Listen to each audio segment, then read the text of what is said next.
கர்த்தராகிய இயேசு கிறிஸ்து நாமத்தினால் உங்கள் எல்லோரையும் அடியேன் மீண்டும் ஒரு விசை அன்போடு வாழ்த்தி வரவேற்கிறேன். இப்பொழுதும் 2 தெசலோனிக்கேயர் 3வது அதிகாரத்தின் 5வது வசனத்தினை நாம் எல்லோரும் இணைந்து வாசிப்போமாக. கர்த்தர் உங்கள் இருதயங்களை தேவனை பற்றும் அன்புக்கும் கிறிஸ்துவின் பொறுமைக்கும் நேராக நடத்துவாராக. கிறிஸ்துவின் பொறுமைக்கும் நேராய் நடத்துவாராக. ஒரு நல்ல ஆலோசனையான ஆசீர்வாதமான ஒரு வசனம். கர்த்தர் உங்கள் இருதயங்களை தேவனை பற்றும் அன்புக்கும் கிறிஸ்துவின் பொறுமைக்கும் நேராய் நடத்துவாராக. அன்பு, பொறுமை. இன்றைக்கும் இயேசு கிறிஸ்து நீடிய பொறுமையுள்ளவராயிருந்து என் மேல் அன்பாகவே இருந்து என்னை நடத்தி கொண்டிருக்கிறார் என்பதை நாம் ஒவ்வொருவரும் உணர வேணும்.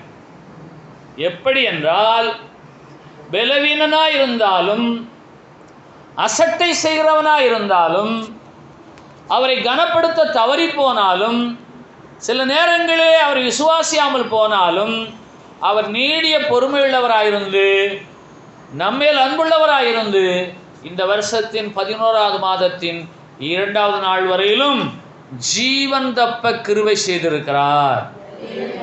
2 தெசலோனிக்கேயர் 3வது அதிகாரம் 5வது வசனம் சொல்லக்கூடிய கருத்து என்ன என்று கேட்டால், கர்த்தர் உங்கள் இருதயத்தை தேவனை பற்றும் அன்புக்கும் கிறிஸ்துவனுடைய பொறுமைக்கும் நேராய் நடத்துவாராக. ஏனென்றால் சங்கீதம் 78:37வது வசனம் சொல்லுகிறது, அவர்கள் இருதயம் அவரிடத்தில் நிலைவரப்படவில்லை, அவருடைய உடன்படிக்கையில் அவர்கள் உண்மையாயிருக்கவில்லை. ஒரு குறிப்பிட்ட கூட்டத்தாருடைய விசுவாச வாழ்வு எப்படிப்பட்டதாக இருக்கிறது? அவர்கள் இருதயம் அவரிடத்தில் நிலைவரப்படவில்லை. ஆனபடியினாலே மீண்டும் ஒரு விசை கர்த்தராகிய தேவன் உங்கள் இருதயங்களை தேவனை பற்றும் அன்புக்கும் கிறிஸ்துவின் பொறுமைக்கும் நேராய் நடத்துவாராக. ஏனென்றால் அவர்கள் இருதயம் அவரிடத்தில் நிலைவரப்படவில்லை, அவருடைய உடன்படிக்கையில் அவர்கள் உண்மையாயிருக்கவில்லை. சங்கீதம் 78:37வது வசனம், பக்கம் 719. அவர்கள் இருதயம் மாத்திரமல்ல, நம்முடைய இருதயம் சில நேரம் அவரிடத்தில் நிலைவரப்படுவதில்லை, அலைபாய்கிறது. யாரெல்லாம் ஒத்துக்கொள்ள போகிறோம்? என் இருதயம் அவரிடத்தில் நிலைவரப்படாமல் போன நாட்கள் நிச்சயமாக உண்டு. ஆனால் இன்றைய தினத்திலிருந்து என் இருதயம் பிதாவாகிய தேவனை பற்றும் அன்புக்கும் கிறிஸ்துவின் பொறுமைக்கும் நேராய் நடந்து வருவதாக, கடந்து வருவதாக, பற்றி கொள்வதாக. அல்லேலூயா. யோபு 15வது அதிகாரத்தின் 12வது வசனம், பழைய ஏற்பாட்டிலே 646வது பக்கம். யோபு 15வது அதிகாரம் 12வது வசனம், உம்முடைய இருதயம் உம்மை எங்கே கொண்டு போகிறது? உம்முடைய கண்கள் நிறுத்தி பார்க்கிறது என்ன? உம்முடைய இருதயம் உம்மை எங்கே கொண்டு போகிறது? நம்முடைய இருதயம் இப்பொழுது எங்கே இருக்கிறது? நம்முடைய கண்கள் நிறுத்தி பார்க்கிறது என்ன என்று யோபுவுடைய சிநேகிதர் ஒருவர் எலிப்பாஸ் அவர் கேட்கிறார். உம்முடைய இருதயம் உம்மை எங்கே கொண்டு போகிறது? உம்முடைய இருதயம் அவரிடத்தில் நிலைவரப்பட்டிருக்கிறதா? உம்முடைய இருதயத்திலே தேவனை பற்ற அன்பு உண்டா? இப்பொழுது நம்முடைய இருதயம் எங்கே இருக்கிறது? இருதயம் என்றால் இருதயத்தின் நினைவுகள், எண்ணங்கள், ஓட்டங்கள், சிந்தனை, கற்பனை. நல்ல ஒரு கேள்வி. உம்முடைய இருதயம் உம்மை எங்கே கொண்டு போகிறது? நான் இங்கே தான் இருக்கிறேன், ஆனால் என் இருதயத்தின் நினைவு என்னை எங்கே கொண்டு போகிறது? நீங்கள் இங்கே தான் இருக்கிறீங்களா? இப்போ நீங்கள் இங்கே தான் இருக்கிறீங்க, ஆனால் உங்கள் இருதயம் உங்களை எங்கே கொண்டு போகும்? உங்கள் இருதயம் நிலைவரப்படுகிறதா? உங்கள் இருதயம் தேவரைப்பட்ட அன்புக்கு நேராய் நடந்து வருகிறதா? 11வது வசனம், யோபு 15வது அதிகாரத்தின் 11வது வசனம், தேவன் அருளிய ஆறுதல்களும். தேவன் அருளிய ஆறுதல்கள். தேவன் அருளிய ஆறுதல்களும் உம்மோடே சொல்லப்படுகிற மிருதுவான பேச்சும் உமக்கு அற்ப காரியமாக இருக்கிறதோ?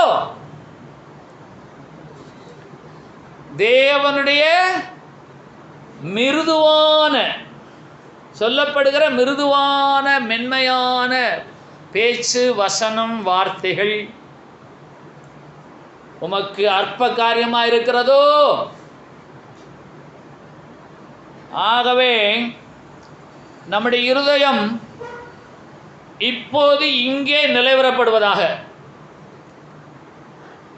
தேவன் நமக்கு அருளின ஆறுதல்களை நினைத்து நாம் அவரின் மேலே அன்பு கூறுவோமாக.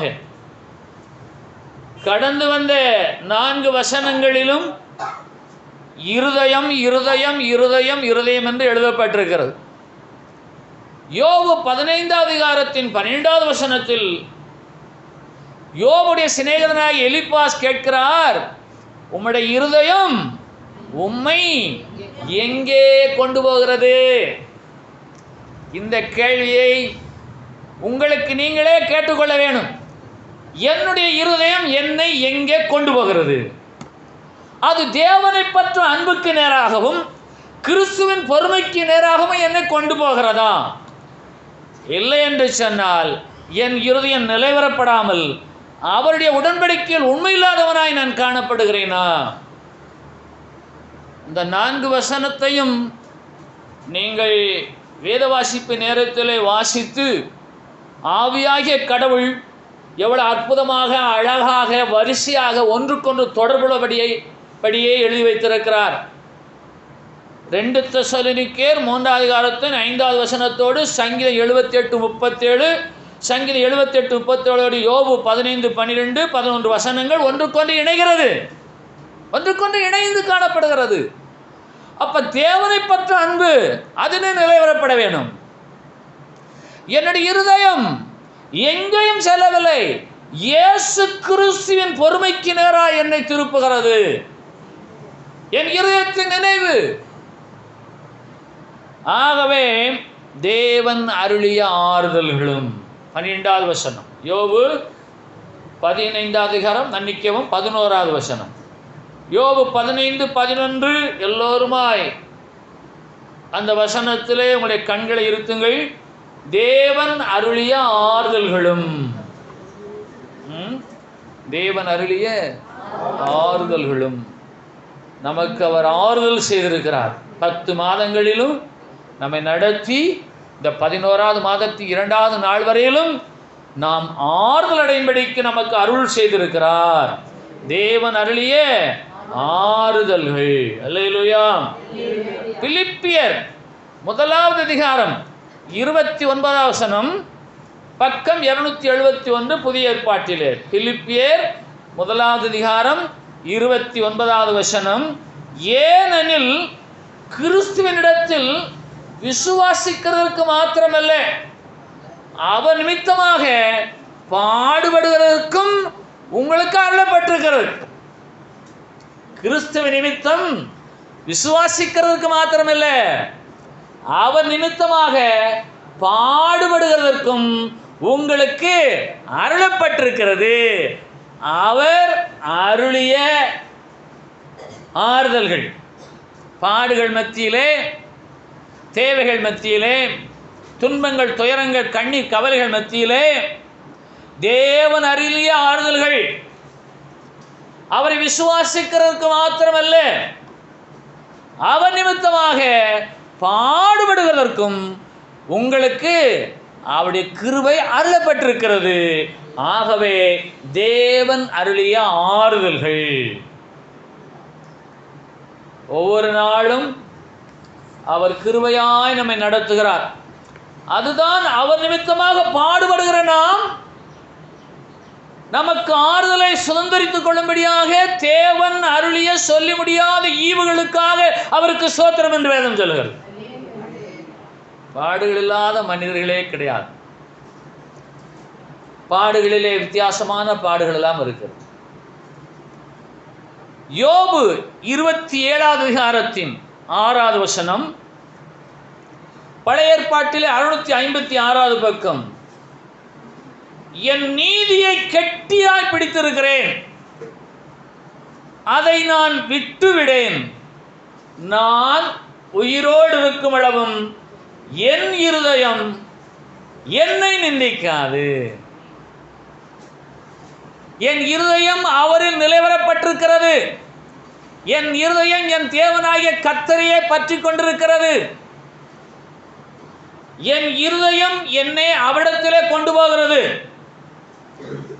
என் இருதயம் என்னை நிந்திக்காது.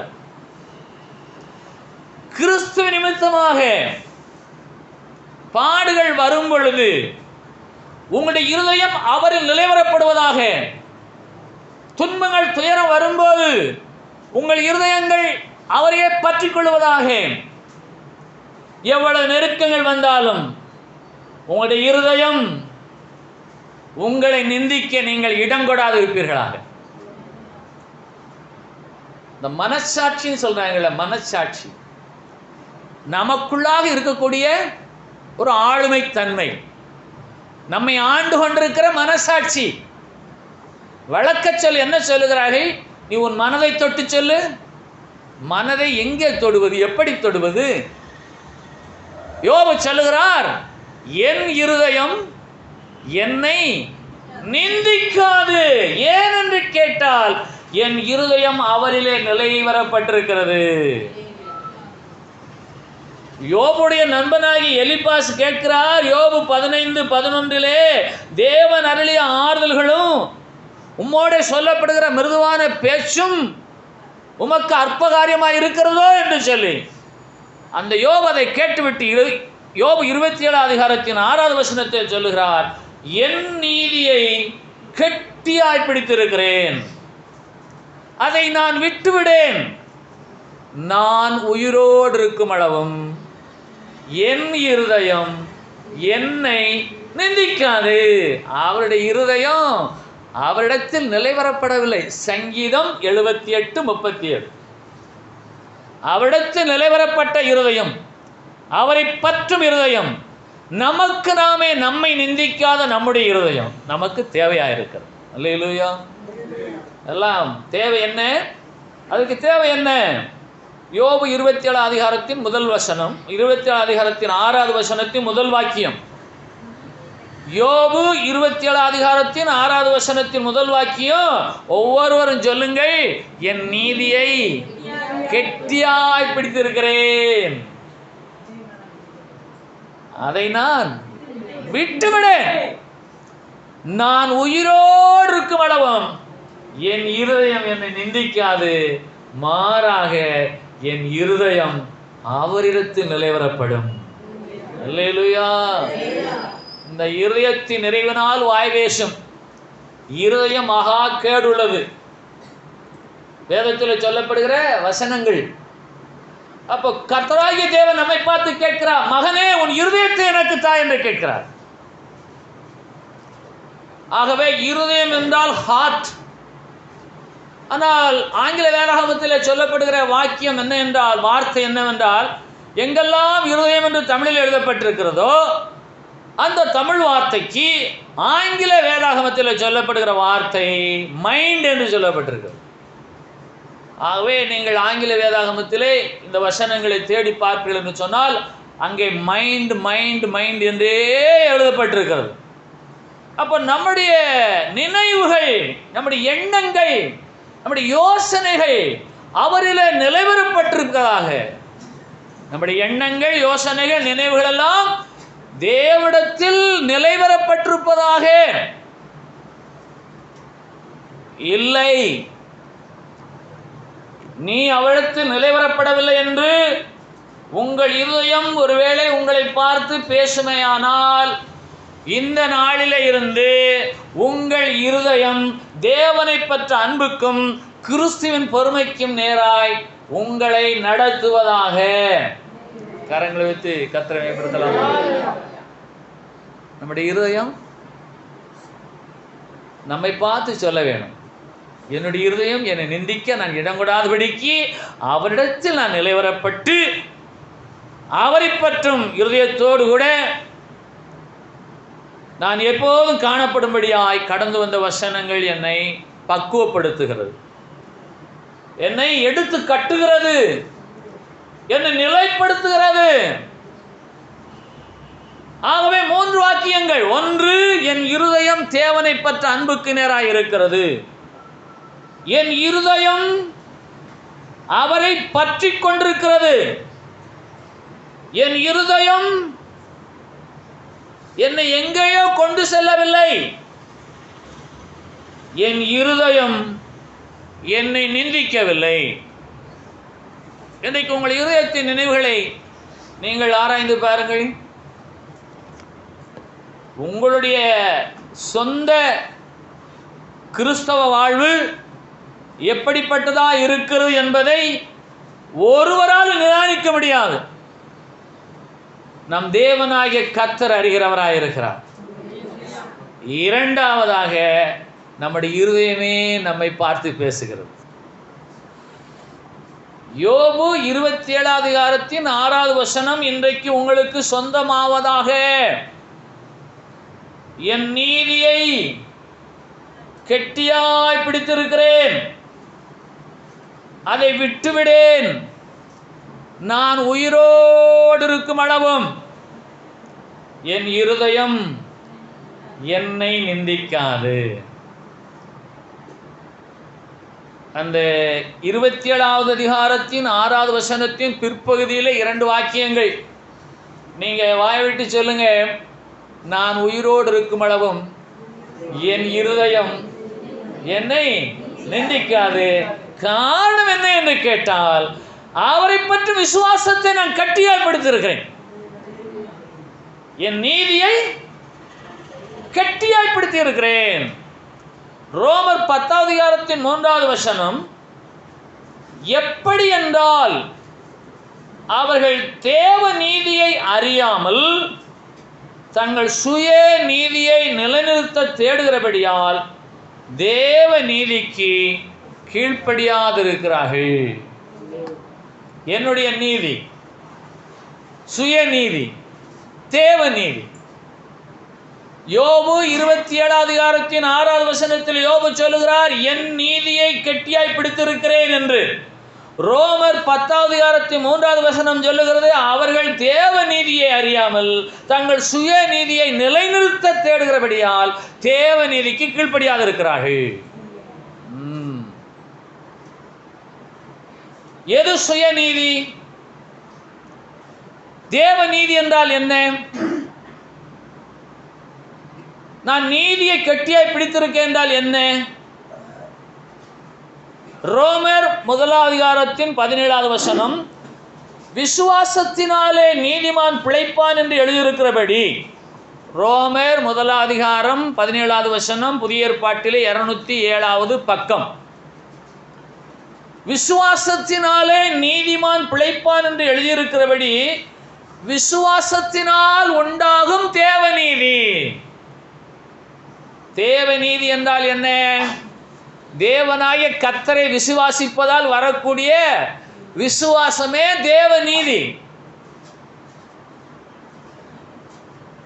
பிலிப்பியர் 3வது அதிகாரத்தின் 9வது வசனம், நான் கிறிஸ்துவை ஆதாயப்படுத்திக் கொள்ளும்படிக்கும் நியாயப்பிரமாணத்தினால் வருகிற சுயநீதியை உடையவனாய் இராமல் நியாயப்பிரமாணத்தின்படி வாழ்கிறேன் என்று சொல்லுகிறவர்கள் சுயநீதியை உடையவர்கள். அவரை விசுவாசிப்பது நமக்கு தேவநீதி. ஒன்று, கர்த்தராகிய இயேசு கிறிஸ்துவை கெட்டியாய் பிடித்துக் கொள்வது. யோபு 27:6 என் நீதியை கெட்டியாய் பிடித்திருக்கிறேன் என்று யோபு சொல்லுகிறாரே, அந்த நீதி அவருடைய விசுவாசமாகிய தேவநீதி. சுயநீதி என்றால் என்ன? பிலிப்பியர் 3:9 சொல்லுகிறது, நியாயப்பிரமாணத்தினால் வருகிற சுயநீதி. சரி, நியாயப்பிரமாணம் என்ன சொல்லுகிறது? என்னையன்றி உனக்கு வேற தேவர்கள் உண்டாயிருக்க வேண்டாம். நிச்சயமாக நாம் வேற தேவர்களை சேவிக்கவில்லை. யாதொரு விக்கிரகத்தாலும் உண்டாக்க வேண்டாம். எந்த விக்கிரகத்தையும் நான் உண்டாக்கவில்லை. ஓய்வு நாளை பரிசுத்தமாய் ஆசரிக்க நினைப்பாயாக. நான் வாரந்தவராமல் கர்த்தருடைய ஆலயத்திற்கு வந்து அவரை தொழுது கொள்கிறேன். கர்த்தருடைய நாமத்தை நான் வீணிலே வழங்குவதில்லை. நான் கொலை செய்வதில்லை. தவறான வாழ்வு என்னிடத்தில் கிடையாது. களவு செய்வதில்லை. பிறனுக்கு விரோதமாய் பொய் சொல்லாதிருக்கிறேன். பிறனுக்குள்ள யாதொன்றையும் நான் என்ன செய்வதில்லை, இச்சிப்பதில்லை என்று இந்த நியாயப்பிரமாணத்தை சொல்லி தன்னைத்தானே தன் இருதயத்திலே எவனொருவன் மெச்சிக்கொள்ளுகிறானோ அவன் சுயநீதியுடையவன். இப்ப கிறிஸ்தவத்தில் என்ன சொல்றாங்க? நான் நச்சிக்கப்பட்டு 40 ஆண்டுகள் ஆகிவிட்டது. 40 வருடங்களாக நான் இந்த வேதாகமத்தை 40 தடவை வாசித்திருக்கிறேன். என்னை போல வேதத்தை ஒருவரும் வாசித்திருக்க முடியாது. எனக்கு வேதத்தின் ரகசியங்கள் எல்லாம் தெரியும். இந்த சபையிலே நான் தான் மூத்த விசுவாசி. என்னுடைய அறிவு புலமை யாருக்கும் கிடையாது. ஏனென்றால் என் தேவனாகிய கர்த்தரை தவிர நான் யாரையும் பணிந்து கொள்ளவில்லை. வாரந்தவராமல் அவருடைய ஆலயத்துக்கு கூடியிருக்கிறேன். என்னுடைய தாயின் தகப்பனையெல்லாம் நான் கனம் பண்ணுகிறேன். நான் களவு செய்வதில்லை. நான் பிறனுக்கு விரோதமாய் பொய்ச்சாட்சி சொல்வதில்லை. நான் பிறனுக்குள்ளே யாதொன்று இச்சியாதிருப்பதில்லை என்று சொல்லி தனக்குள்ளே தன்னுடைய இருதயத்திலே ஒருவன் எண்ணிக்கொள்வானேயானால் அது அவனுடைய சுயநீதி. தேவநீதி என்ன தெரியுமா? எல்லா சூழ்நிலைகளிலும் அவரை பற்றி விசுவாசம். அதுதான் தேவநீதி. ஆகவே ரோமர் 1:17 சொல்லுகிறது, விசுவாசத்தினால் உண்டாகும் தேவநீதி. பிலிப்பியர் 3:9 சொல்லுகிறது, நியாயப்பிரமாணத்தில் வருகிற சுயநீதி. உண்மையிலேயே 40 ஆண்டுகளாக கர்த்தருக்குள் நான் நிலைத்திருக்கேன் என்று சொன்னால் அது நான் என்னுடைய பலத்தினாலே நிலைத்திருக்கவில்லை. இயேசுவின் மேலே வைத்திருக்கிற விசுவாசத்தினாலே, அவரை பற்றும் விசுவாசத்தின் நிமித்தமாய் என் தேவனாய் கர்த்தர் என்னை தன்னிலே நிலைப்படுத்தி இருக்கிறார் என்ற விசுவாசமே நமக்கு தேவநீதி. மீண்டுமாக உங்களுக்கு எளிமையாக புரிய வேண்டுமேனால், நான் 40 ஆண்டுகளாக கர்த்தரை சேவிக்கிறேன் என்று பெருமை கொள்வதிலே அர்த்தமே இல்லை. 40 ஆண்டுகளாக அவர்தான் நம்மை அவரை பற்றி விசுவாசத்திலும் அன்பிலும் நிலைப்படுத்தினவர். 40 ஆண்டுகளாக இயேசுவை பற்றி விசுவாசத்திலும் இயேசுவின் கிறிஸ்துவின் பொறுமையிலும் பிதாவாகிய தேவனை பற்றி அன்பிலும் என்னை நிலைப்படுத்தினவர் கர்த்தராகிய இயேசு என்ற விசுவாசமே மேலானது.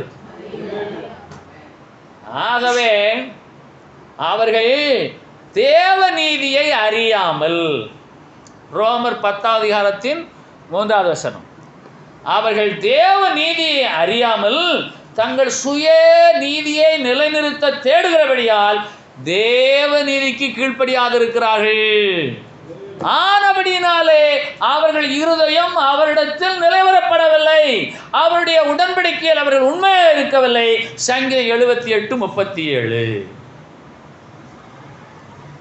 இதனுடைய சாரம் என்ன என்று கேட்டால், 40 ஆண்டுகளாக நான் கர்த்தரை பற்றி விசுவாசத்தோடு இருக்கேன் என்று சொன்னால் அது என்னுடைய சுய நீதியினாலே அல்ல, தேவ நீதியினாலே. அவர்தான் என்னை நிலைப்படுத்தி இருக்கிறார். அவரை பற்றி விசுவாசத்தில் வைத்திருக்கிறவரே அவர்தான். மாறாக நான் 40 ஆண்டுகளாக கிறிஸ்தவனாக இருக்கிறேன், 40 ஆண்டுகளாக அவரையே சேவிக்கிறேன், அவருடைய ஆலயத்தை தேடுகிறேன், என் தாய் தகப்பனை நான் கனம் பண்ணுகிறேன், நான் களவு செய்வதில்லை, பொய்ச்சாட்சி சொல்வதில்லை, வேறொரு யாதொரு பொருளை இச்சிப்பதில்லை என்று சொல்லி என்னை நானே மேன்மைப்படுத்துவேனேயானால் அது என்னுடைய சுயநீதி. இது நம்முடைய பலத்தினாலே நாம் தேவ பிள்ளையாய் தேவ ஜனமாய் இருக்கவில்லை. அவருடைய கிருபையினாலே தான் நாம் அவரில் நிலைவரப்பட்டிருக்கிறோம். அவருடைய கிருபையினாலே தான் அவரிலே நாம் நிலைவரப்பட்டிருக்கிறோம். 40 ஆண்டுகள் கர்த்தர் இயேசுடைய பிள்ளையாய் ஒருவர் இருந்தால் அவருக்கு தெரியாமலே அவருக்குள்ளே சுயநீதி வேலை செய்யும், பெருமை உண்டாகும். அப்ப வேதம் என்ன சொல்லுகிறது? ரோமர் 10:3 அவர்கள் தேவ நீதியை அறியாமல் இருக்கிறார்கள், தங்கள் சுய நீதியையே பேசுகிறார்கள், நிலைநிறுத்த தேடுகிறார்கள், ஆனபடினால தேவ நீதிக்கு கீழ்ப்படியாமல் இருக்கிறார்கள். ஆனால் யோபு என்ன சொல்லுகிறார்? என் நீதியை, என் விசுவாசத்தை கெட்டியாய் பிடித்திருக்கிறேன், என் இருதயம் தேவனை பற்றும் அன்பிலும் கிறிஸ்துவுக்கு நேராய் நடத்தப்படுகிற பொறுமையிலும் கெட்டியாய் நிலை நிற்கிறது. இப்ப யோபு எப்படிப்பட்ட மனிதர்? செல்வச்சீமான், தேவ பக்தியுள்ளவர், உத்தமர், சன்மார்க்கர், பொல்லாப்புக்கு விலகிறவர். அவரே சொல்லுகிறார், நான் என் சுயநீதியை பேச மாட்டேன், தேவ நீதியினாலே நான் இந்த நாளிலே நிற்கிறேன். ஆகவே இந்த வசனங்களெல்லாம் நம்ம எங்கே அழைத்து செல்ல என்று சொன்னால், உங்களிலே சிலர் வேதாகமத்தை 5 முறை 6 முறை வாசித்திருப்பீர்கள். என்னை போல வேதாகமத்தை யாரும் வாசித்திருக்கவே முடியாது என்ற எண்ணம் உங்களிலே உருவாகுமேயானால் அது உங்களுடைய சுயநீதி.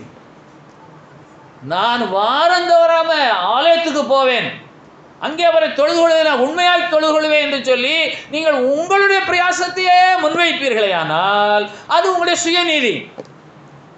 தேவ நீதியை மேன்மைப்படுத்தாமல் உங்களுடைய சுயநீதியை நீங்கள் மேன்மைப்படுத்துவீர்களே ஆனால், முன்னிலையில் வைப்பீர்களே ஆனால் அது அவருக்கு பிரியமில்லாத ஒரு வாழ்வு. ஆகவே தான் ரோமர் 10:3 சொல்லுகிறது, எப்படி என்றால் அவர்கள் தேவ நீதியை அறியாமல். இந்த வருஷத்தின் 11வது மாதத்தின் 2வது நாளிலே நாம் ஜீவனோடு இருப்பது தேவ நீதியினாலே, அவரை பற்றி விசுவாசத்தினாலே. நான் சாதுரியமாக வாழ்கிறேன், நான் சாமர்த்தியமாக என்னை காத்துக்கொள்கிறேன், நான் பக்குவமாய் நான் நடந்து கொள்கிறேன் என்று சொன்னால் அது சுயநீதி. அந்த சுயநீதியினாலே நாம் இந்த நாளிலே ஜீவனோடு இல்லை. தேவ நீதி. ஆகவே ஒரு அற்புதமான வசனம் இருக்கிறது. பிலிப்பியர் 2வது அதிகாரம் 13வது வசனம். பிலிப்பியர் 2வது அதிகாரம் 13வது வசனம், புதிய ஏற்பாட்டிலே 271வது பக்கம். ஏனெனில் தேவனே தம்முடைய தயவுள்ள சித்தத்தின்படி விருப்பத்தையும் செய்கையையும் உங்களிலே உண்டாக்குறவராயிருக்கிறார். நான் எப்படி சொல்ல முடியும்? என்னை அழைத்தவரே எனக்குள்ளாக விருப்பத்தையும் செய்யும் தம்முடைய தயவுள்ள சித்தத்தின்படியாய் உண்டாக்குறபடினாலே தான் நான் மட்டும் நிலைத்திருக்கிறேன். ஆகவே சுயநீதியா தேவ நீதியா? அப்ப யோபு சொல்லுகிறாரே, என் நீதியை நான் கெட்டியாய் பிடித்திருக்கேன் என்று சொன்னால் அவருடைய சுயநீதியை அவர் சொல்லவில்லை, தேவ நீதியை முன்னிலையிலே வைக்கிறார், முதன்மைப்படுத்துகிறார். ஏன் என்று கேட்டால், கிறிஸ்துவ நிமித்தமாய் கிறிஸ்துவத்தில் விசுவாசிக்கிறதுக்கு மாத்திரமல்ல, அவர் நிமித்தமாய் பாடுபடுகிறதற்கும் உங்களுக்கு அருளப்பட்டிருக்கிறது. நமக்கு பாடுகள் வரும்போது கூட நாம் என்ன செய்ய வேணும்?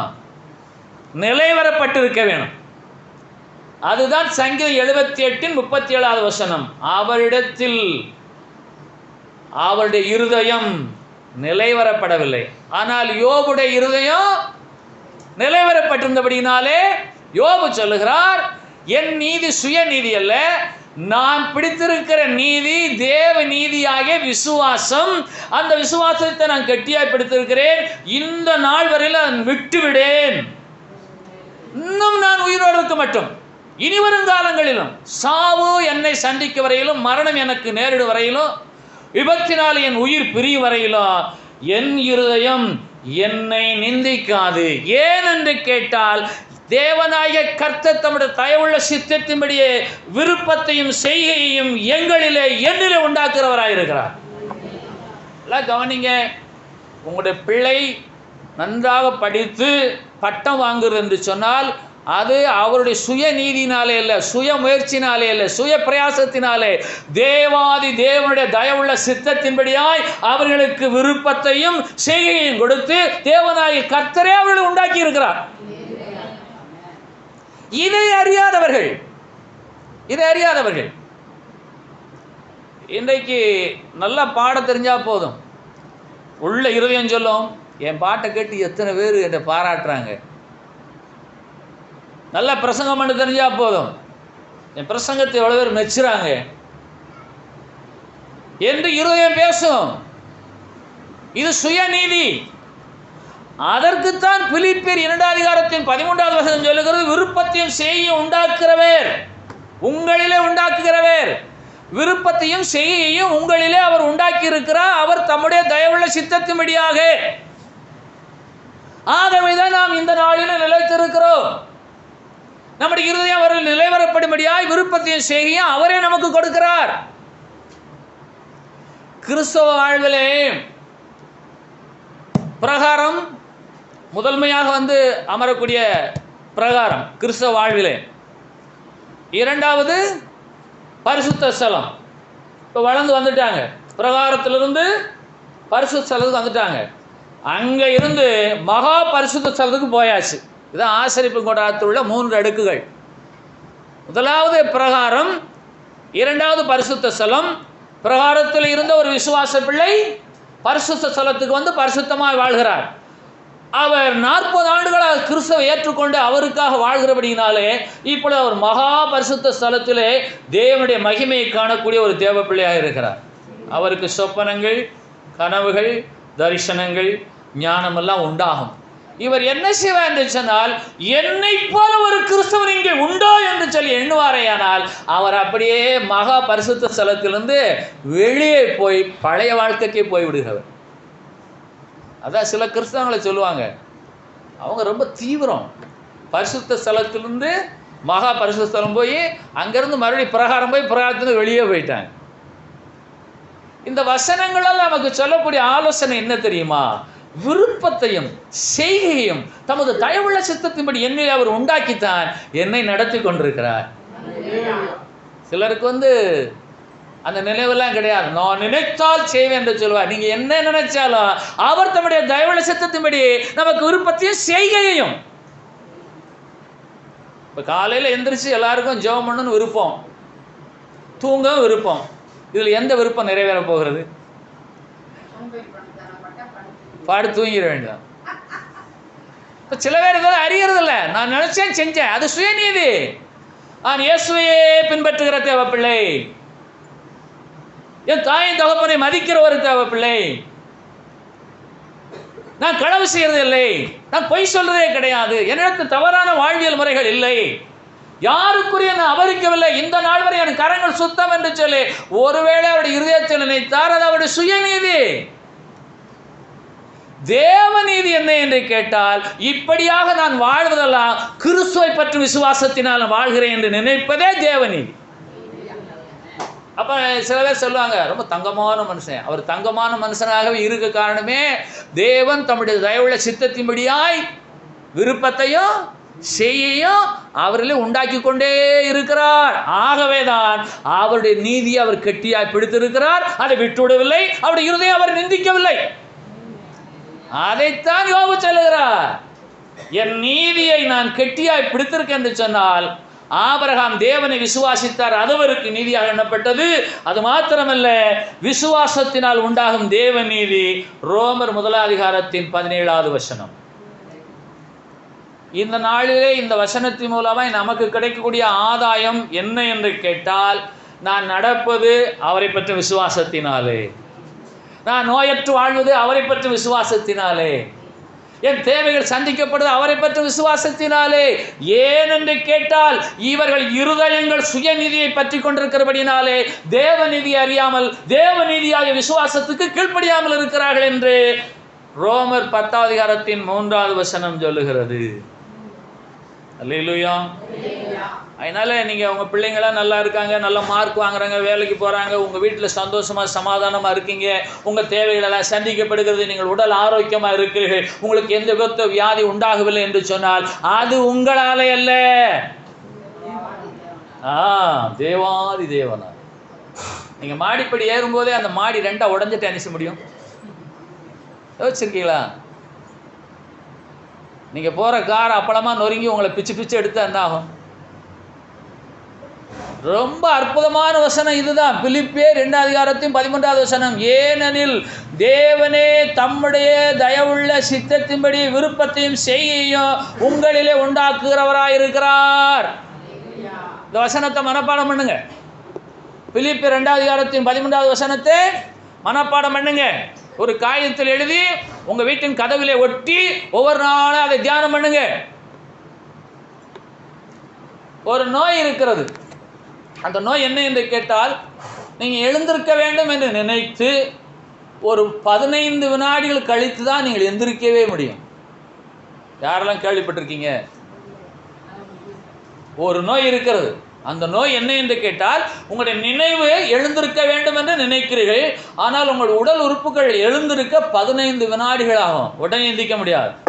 ஒரு பக்கம் திரும்ப நினைச்சிங்கன்னா நினைச்சு 15 செகண்ட் திரும்பவே முடியும். இப்படிப்பட்ட நோயெல்லாம் இருக்கிறது. இதுக்கு யாரிடத்தில் நாம் முறையிட முடியும்? கர்த்தர் தான். ஆட்டிசம் என்ற ஒரு நோய் இருக்கிறது. பிறப்பிலேயே மூளை வளர்ச்சி குன்றி போன பிள்ளைகள். யார் சரி செய்ய முடியும் என்று சொன்னால், பழுதற்றவர்களாய் ஒரு நிறைவானவர்களாய் பூரணப்பட்டவர்களாய் நான் இருக்கிறோம் என்று சொன்னால், தேவனாகிய கர்த்தர் தம்முடைய தயவுள்ள சித்தத்தின்படி நம்மை ஒரு பூரணராக வைத்திருக்கிறார். நம்முடைய இருதயம் அவரில் நிலைவரப்பட வேண்டும். அவரை பற்றி அன்புக்கு நேராக திரும்ப வேண்டும். கிறிஸ்துவின் பொறுமைக்கு நேராக திரும்ப வேண்டும். நம்முடைய இருதயம் எப்போதும் இயேசுவை உறுதியாய் பற்றி இருக்க வேண்டும், கெட்டியாய் பற்றி இருக்க வேண்டும். ஏன்? பாடுகள் வரும்போது சிலர் என்ன சொல்லுவார்கள்? என்ன ஆண்டவரே இப்படி விட்டு விட்டீரே என்று சொல்லுவார்கள். ஆனால் வசனம் என்ன சொல்லுகிறது? பிலிப்பியர் 1:29 வசனம், கிறிஸ்துவனிடத்தில் விசுவாசிக்கிறதற்கு மாத்திரமல்ல, அவர் நிமித்தமாக பாடுபடுகிறதற்கும் அருளப்பட்டிருக்கிறது தேவன் அருளிய ஆறுதல்கள். அவர் உம்மோடே சொல்லப்படுகிற மிருதுவான பேச்சாகிய வசனங்கள், இவைகளை நீ அற்பமா எண்ணுகிறீரோ? அற்பமா எண்ணாதரும் உயர்வாக எண்ணிப்பாரும். யோபு எலிப்பாஸ், யோபுடைய சிநேகிதன் எலிப்பாஸ் யோபிடத்தில் சொல்லக்கூடிய வார்த்தை தேவன் அருளிய ஆறுதல். யோபு 15:11 வசனம், உம்மோடே சொல்லப்படுகிற மிருதுவான பேச்சு. அதை கேட்கிற யோபு 27:6 வசனத்தில் சொல்லுகிறார், இல்லை, என் விசுவாசத்தை நான் கெட்டியாய் பிடித்திருக்கிறேன், அதை நான் ஒருபோதும் விட்டுவிட மாட்டேன். நான் உயிரோடு இருக்கும் அளவும் என் இருதயம் என்னை நிந்திக்காதே. ஏனென்றால் என் இருதயம் தேவனை பற்றி விசுவாசத்திலும் அவரிடத்திலும் நிலைவரப்பட்டிருக்கிறது. சரியா? ஒரு மகள்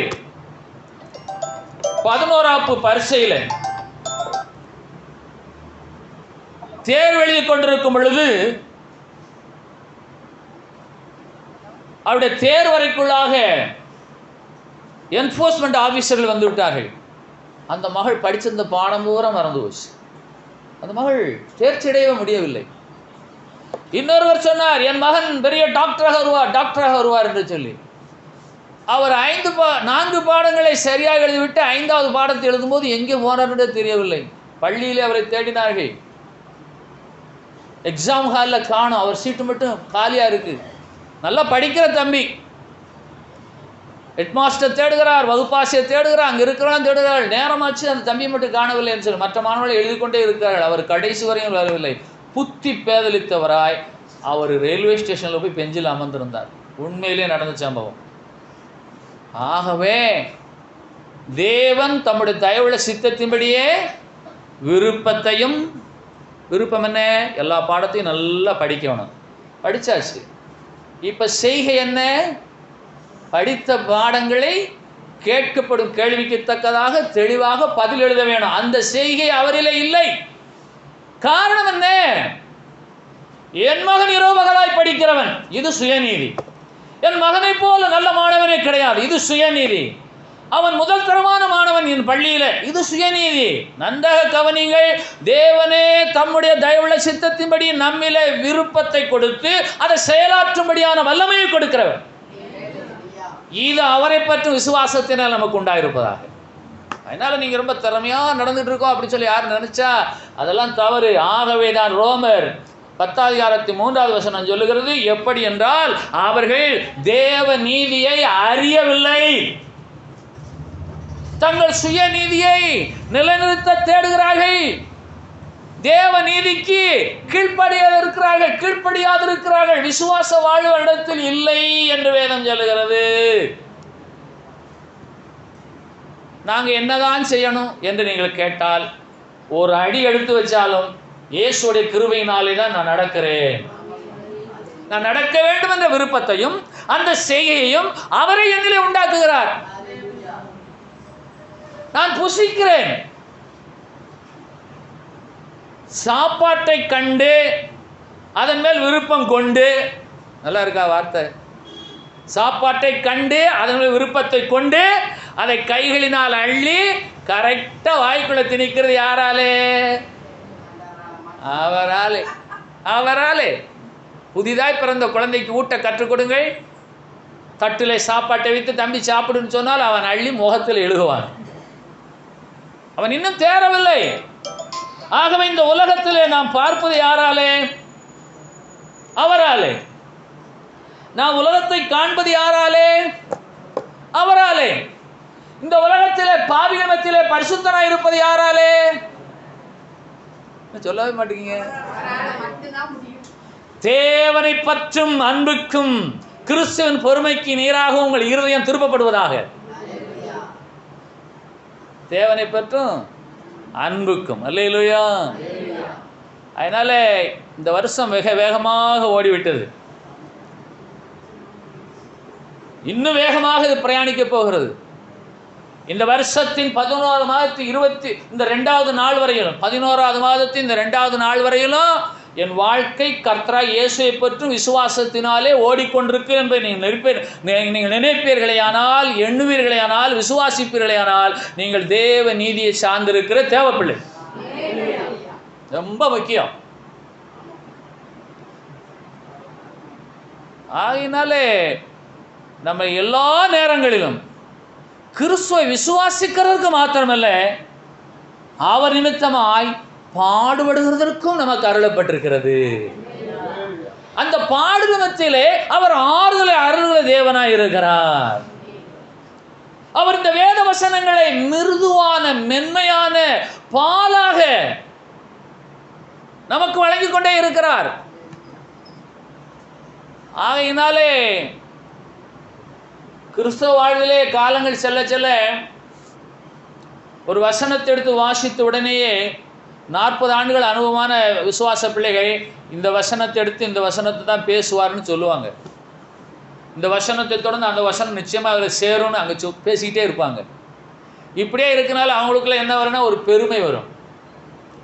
நான் எல்லாவற்றிலும் தேடினேன், எந்த பிரசங்கம் பண்ணாலும் எல்லாம் நான் கேட்ட பிரசங்கமாக தான் இருக்கும், எந்த வசனத்தை எடுத்தாலும் அதோடைய இணை வசனமெல்லாம் எனக்கு தெரியும் என்று தங்களுடைய சுய நீதியை அவர்கள் இருதயத்திலே நிலைவரப்படுத்திக் கொண்டிருப்பார்கள். இது கர்த்தருக்கு அருவருப்பு. எப்படி என்று கேட்டால், காலங்கள் செல்ல செல்ல நான் ஒன்றுமில்லை, என் தேவனாகிய கர்த்தரே தம்முடைய தயவுள்ள சித்தத்தின்படி என் விருப்பத்தையும் என் செய்கையையும் என்னிலே உண்டாக்கி கொண்டே இருக்கிறார், நான் அல்ல அவரே என்று சொல்லி தேவ நீதியை அறியும்படியாக கர்த்தர் விரும்புகிறார்.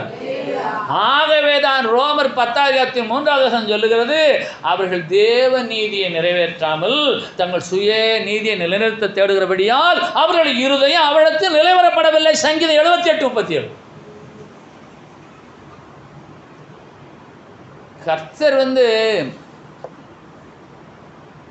குடிகாரனை மன்னிக்கிறார், கொலைகாரனை மன்னிக்கிறார், வேசிக்கள்ளனை மன்னிக்கிறார், எல்லா தவறுகளையும் அவர் மன்னிக்கிறார். அவர் மன்னிக்காத ஒரே ஒரு சுபாவம் மேட்டிமை, பெருமை. ஏனென்றால் தாழ்மையுள்ளவர்களுக்கு அவர் கிருபை அளிக்கிறார், பெருமையுள்ளவருக்கு அவர் எதிர்த்து நிற்கிறார். ஆகவே நான் அல்ல, என் தேவனே தம்முடைய தயவுள்ள சித்தத்தின்படி விருப்பத்தையும் செய்யையும் என்னிலே உண்டாக்குகிறபடினாலே நான் ஜீவன் தப்பி இருக்கிறேன். கரங்களை வைத்து கர்த்தரை மகிமைப்படுத்தலாமா? ஆனபடினாலே உங்களுடைய இருதயம் உங்களை நிந்திக்க நீங்கள் இடம் கொடாதபடிக்கு உங்களுடைய இருதயம் கர்த்தராகிய இயேசுவை பற்றும் விசுவாசத்திலும் தேவனை பற்றும் அன்பிலும் கிறிஸ்துவுக்கு நேராய் பொறுமையாய் ஓடக்கிடுவதாக, உங்களுடைய இருதயம் அவர்களை நிலைவரப்படுவதாக, உங்கள் இருதயம் உங்களை நிந்திக்காதிருப்பதாக. இப்ப இந்த சத்தம் எங்க இருந்து வருது சொல்லுங்க பார்க்கலாம்? வாய்க்குள்ள இருந்து வருது. அங்கே ஒரு புற்றுநோய் வந்தா என்ன ஆகும்? கடந்த வாரத்திலே ஒரு பேராசிரியரை சந்தித்தேன். அவர் 20 நாட்களாக காணவில்லை. அவரிடத்து சில மாற்றங்கள் என்ன ஆனது என்று கேட்டேன். என் தகப்பனாருக்கு ஆகாரம் உள்ளே செல்லவில்லை. நாங்கள் பெரிய மருத்துவமனைக்கு அழைத்து சென்று அங்கே 1.5 லட்சம் ரூபாய் பணத்தை கட்டி கொஞ்ச நேரத்தில் இறந்து போனார். ரிட்டர்ன் வரும் அந்த பணம். மருத்துவத்தில் இன்னைக்கு கொள்ளைகள் தான் நடக்கிறது. கவர்மெண்ட் ஆஸ்பத்திரிக்கு போய் யாருக்கும் விருப்பம் கிடையாது. உண்மையான வைத்தியம் இல்லை அது. அவருக்கு இந்த நோயினாலே அவர் மரணமடைய சமீபமான நேரம் இருக்குன்னு அறிந்தே அவர்கள் பணத்தை வாங்கி கொண்டு அவர் இறந்த உடனே வீட்டுக்கு அனுப்பிட்டாங்க. இப்போ நம்ம என்ன செய்கிறோம்? எலும்பெல்லாம் கடிச்சு நொறுக்கி அப்படியே உள்ள தள்ளுறோம். எப்படி எலும்பு கடிக்கிறவங்களா இருக்கீங்களா? எவ்வளவு சூடாக இருந்தாலும் தீயை குடிக்கிறோம். இந்த செய்கை யாராலே? அவராலே. ஏனென்று கேட்டால் நான் தேவ நீதியை கெட்டியாய் பிடித்திருக்கிற தேவ பிள்ளை. அதை நான் உயிரோடு இருக்கும் அளவும் விட்டுவிட மாட்டேன். என் இருதயம் என்னை நிந்திக்காது. ஏனென்று கேட்டால் அவருடைய இருதயம் அவரிடத்தில் நிலைவரப்படவில்லை என்று சொல்லி ஒரு கூட்டத்தாரை குறித்து சங்கீதம் 78:37 சொல்லுகிறது. சரிதானா? இப்போ 2 தெசலோனிக்கேயர் 3:5 கர்த்தர் உங்கள் இருதயங்களை தேவனை பற்ற அன்புக்கும் கிறிஸ்துவின் பொறுமைக்கும் நேராய் நடத்துவராக. இப்ப தேவனை பற்ற அன்பு என்றால் என்ன? யோவான் 14:23 அதற்கு விடை சொல்லுகிறது. என்ன விடை சொல்லுகிறது? இயேசு அவனுக்கு பிரதியுத்தரமாக, ஒருவன் என்னில் அன்பாயிருந்தால் அவன் என் வசனத்தை கை கொள்ளுவான், அதுதான் அவரிலே அன்பாயிருப்பதற்கு சமம். அப்ப 2 தெசலோனிக்கேயர் 3:5 முதல் வாக்கியம் என்ன சொல்லுகிறது? கர்த்தர் உங்கள் இருதயங்களை தேவனை பற்றும் அன்புக்கு நேராய் நடத்துவாராக என்று சொன்னால் நீங்கள் அவருடைய வசனத்தை கை கொள்வதுதான் அவரை பற்ற அன்புக்கு நேராக வாழ்வது. அந்த வசனம் எந்த வசனம் என்று சொன்னால் யோபு 27:6 என் நீதியை என் விசுவாசத்தை கெட்டியாய் பிடித்திருக்கிறேன், அதை நான் விட்டுவிடேன். நான் உயிரோடு இருக்கும் அளவும் என் இருதயம் என்னை நிந்திக்காதே. ஆகவே உங்களுடைய இருதயமே உங்களை குற்றப்படுத்துமேயானால் நீங்கள் மனம் திரும்பும்படியாக இந்த நாள் வரையிலும் தேவனாகிய கர்த்தர் தம்முடைய தயவுள்ள சித்தத்தின்படியே என்னில் விருப்பத்தையும் செய்கையும் உண்டாக்கி இருக்கிறபடினாலே என்னுடைய சுய நீதி அல்ல தேவ நீதியே என்னிலே நிறைவேறு என்று சொல்லி தேவ நீதியை நீங்கள் முதன்மைப்படுத்த அழைக்கப்படுகிறீர்கள்.